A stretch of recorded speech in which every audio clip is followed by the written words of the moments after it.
Hello, this is Bernard Mathis. You're watching Mathis Financial Services. Tips to pay off a mortgage early. Well, everybody has a mortgage, or no, I won't say everybody has a mortgage, but if you do have a mortgage, what is the biggest thing on your mind? At some point in time, I'm going to pay it off. I would think that would be top of mind. And the question becomes, normally most people have a 30-year mortgage. So for the next 30 years, my mental mind says I'm going to be saddled. I'm going to be saddled with this mortgage. And that's potentially about right for most people. But today we're going to talk about ways to shorten the timeline on that mortgage. Now, if you're rich, what you do is you get a 15-year mortgage.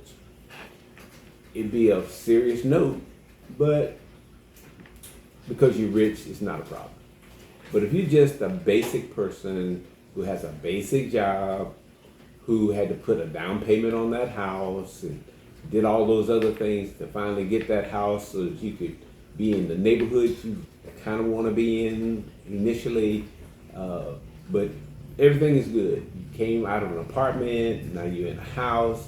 You can turn your radio up loud and snore and do all kinds of stuff because I'm on my property. But what a lot of persons never think about is I'm saddled with a 30-year note. They don't talk about, well, how can I pay or the thought may be there, how can I pay this thing off early?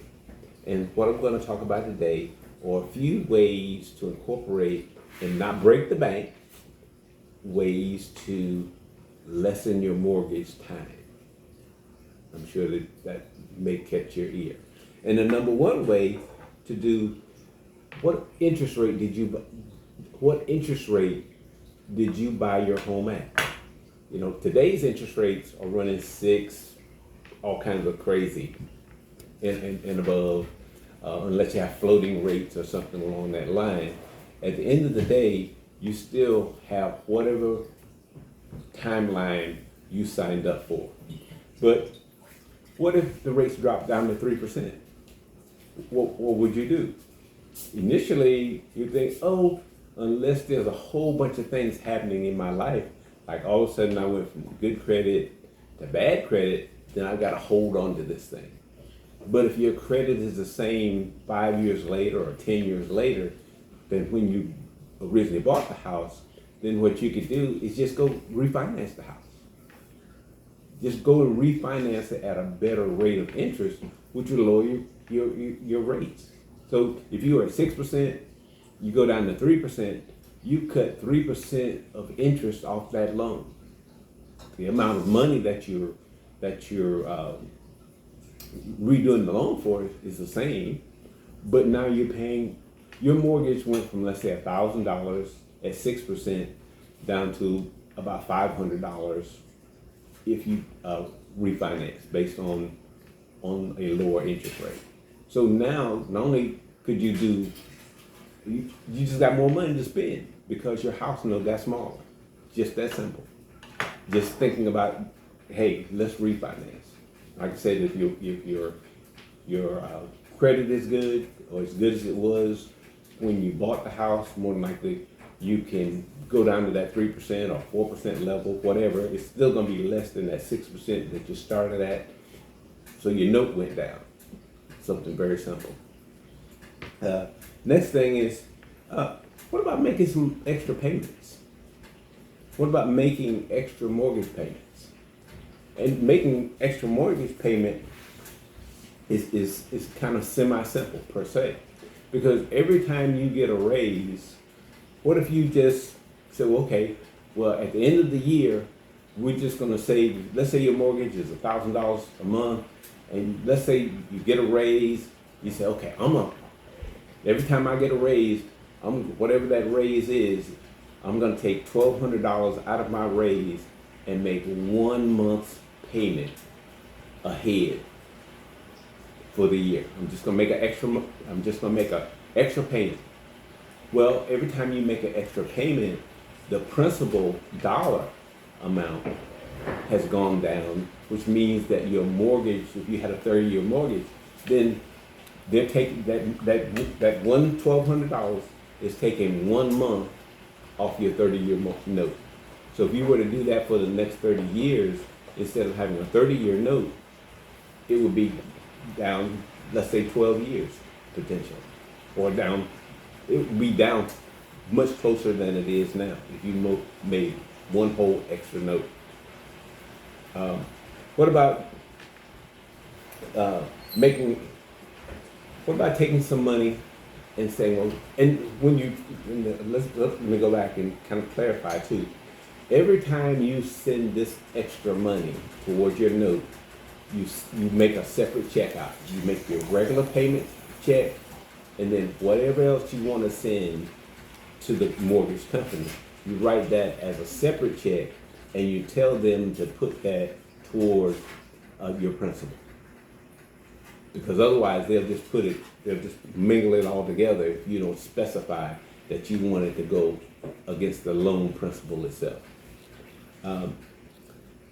What if your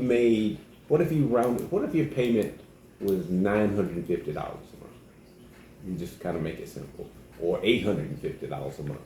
What if you rounded it up and put the extra $150 or $100, whatever it is, to round it up with your payment every month?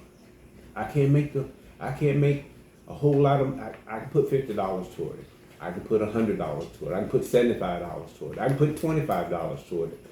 As long as you're sending that money to the company and specifying, put this against the loan, the pure money, then it gets you a lot closer to paying that note off inside of that 30-year timeline.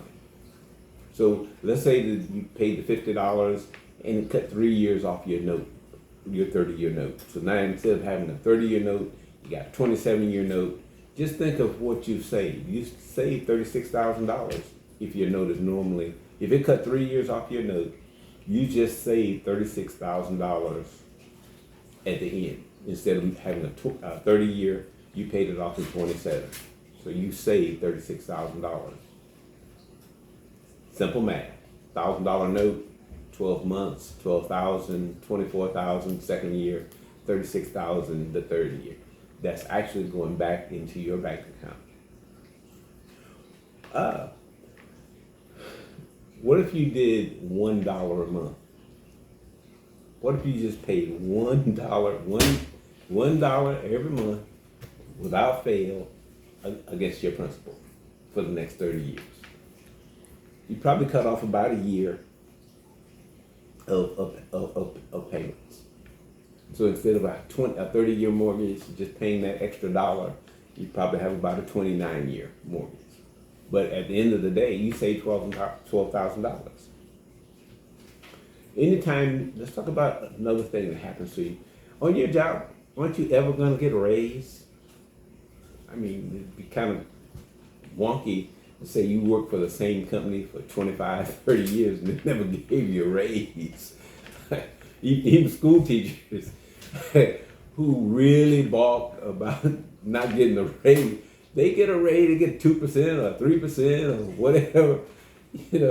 So when you get that little raise, what if you take a piece of that raise every month, whatever it is? I mean, you decide, is it $25 out the raise, $50 on top of what you're already putting out there? All of that goes back to cutting down your actual time of having a mortgage. And then you say, okay, every time you cut a year off, if it's $1,000 more, you just save $12,000. That's $12,000 you can put back in your bank account. If you get to putting away $100, $150, $200, whatever, you keep climbing up the ladder to make the payment or to go against your payment, then you're cutting off years. And a lot of times the mortgage companies don't tell you about that. The real estate person who sold you the property, they don't talk about that, or they talk about it in really vague terms. So now take this today and just kind of remember hey, if I put anything, if I put $1, if I put $10, if I put $20, whatever I put toward that principal on a yearly or a monthly basis, cuts out my time from having that loan. I can finally put that loan. I can have, at church, when the church is paid off, they have a mortgage burning ceremony. Sounds kind of comical, but they do. All churches have this. They get out there and they throw the thing over in the fire and burn it up and say, "Oh, it's gone. We not going back here." And yet 10 years later they go back, but it's okay. It's okay. That's the way the world runs. Got in a tight. We wanted to do some additions and all kinds of stuff like that. So we're back in. We're not in as high a debt as we were, but we're back in debt.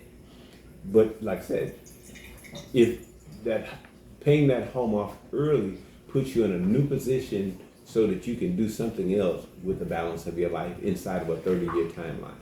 That's all it does. And so just remember, Mathis Financial Services, I'll give you this tip for the day. Also, write on your calendar if you have not retired or thinking about retiring. On the 19th of July at 5 o'clock, I'm going to do a retirement seminar. And the seminar is on how to choose your retirement option. I'm going to be on the radio. I'm going to be on my Facebook page. You just come to my Facebook page, and I'll be there. I'll be on the radio station, so you can hear me and the other person conversing about things to do. And I'll put that information out within the week. It'll be on my Facebook page. It'll be on this YouTube page also, how you can come here, and we're going to talk about retiring and how to choose an option so that, or explain these options, because they get a little bit touchy based on who you're leaving the money to and all kinds of other little pieces of the puzzle, things that you never thought about.